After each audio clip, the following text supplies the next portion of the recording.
कोलकाता कांड में कैसे फंस गई बीजेपी। बीजेपी नेता पर बंगाल पुलिस का एक्शन।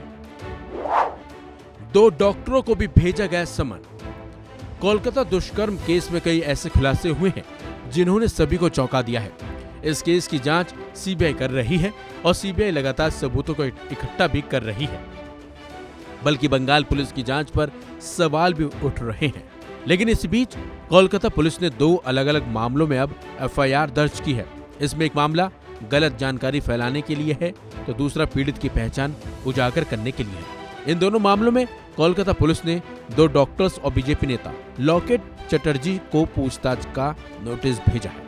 कोलकाता पुलिस ने पीड़िता की पोस्टमार्टम रिपोर्ट के बारे में कथित तौर पर भ्रामक जानकारी फैलाने के आरोप में डॉक्टर सुवर्ण गोस्वामी और डॉक्टर कुणाल सरकार को पूछताछ के लिए बुलाया है। हालांकि सुवर्ण गोस्वामी का दावा है कि उन्हें अब तक कोई नोटिस नहीं मिला है, अगर मिलेगा तो वो पूछताछ में शामिल होंगे।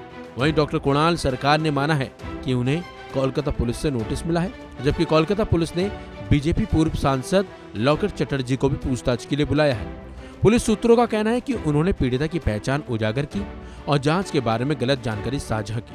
बता दें आपको, 8 से 9 अगस्त को कोलकाता के आरजी कर अस्पताल के सेमिनार हॉल में एक महिला डॉक्टर के साथ हैवानियत हुई थी। सरकारी आरजी कर मेडिकल कॉलेज और अस्पताल में ड्यूटी पर तैनात ग्रेजुएट रेजिडेंट डॉक्टर का कथित तौर पर यौन उत्पीड़न किया गया। वो बेहोशी की हालत में सेमिनार हॉल में मिली थी। उसे तुरंत डॉक्टर के पास ले जाया गया, लेकिन इलाज के दौरान उसने दम तोड़ दिया और उसके शरीर पर कई चोटों के निशान भी थे। इस मामले पर अब लगातार विरोध प्रदर्शन हो रहे हैं। डॉक्टर अपनी सुरक्षा की मांग के साथ साथ पीड़िता के परिवार को इंसाफ दिलाने की मांग पर अड़े हुए हैं। हालांकि जांच चल रही है, एक आरोपी गिरफ्तार भी हो चुका है और अन्य आरोपियों की भी तलाश जारी है। तो वहीं निर्भया की मां आशा देवी का एक वीडियो सामने आया है, जिसमें उन्होंने कहा है कि घटना को बीते 1 हफ्ते से ज्यादा हो गए हैं, लेकिन अभी तक ये नहीं चल पाया पता कि लड़की के साथ किसी एक शख्स ने मारपीट की है या उसके साथ सामूहिक दुष्कर्म हुआ है। सुनिए आशा देवी ने क्या कुछ कहा।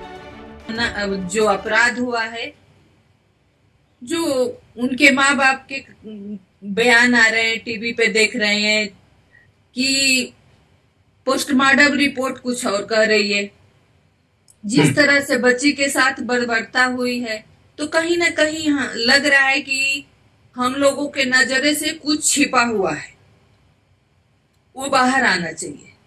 क्योंकि जिस तरह से वो बात कर रहे हैं, पोस्टमार्टम रिपोर्ट सामने आ रही है, तो उस तरह से तो लग रहा है कि बच्ची के साथ कुछ और ही हुआ, उसमें कुछ कोई और भी शामिल है। क्योंकि एक आदमी इतना काम नहीं कर सकता अकेले। तो हम यही चाहेंगे कि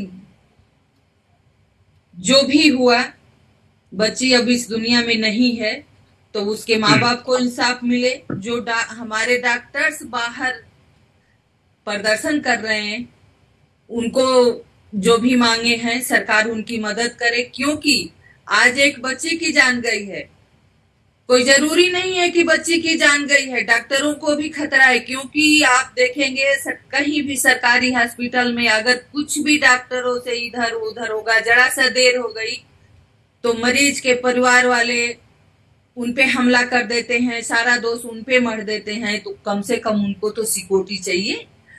आप बैंक में जाएंगे, उस पे मोटे शब्द में लिखा होता है कि उनके उस अधिकारी के साथ कोई दुर्व्यवहार हुआ तो इतनी सजा होगी, फाइन होगी।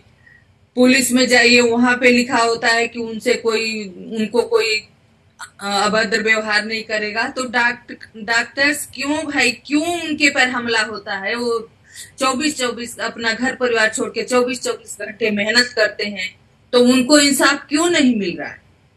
तो उनको इंसाफ मिलना चाहिए, उस बच्ची को भी इंसाफ मिलना चाहिए। आज जो भी तथ्य है वो पूरी तरह से सामने आना चाहिए। सरकार को इस पे ध्यान देना चाहिए, इस पे काम करना चाहिए।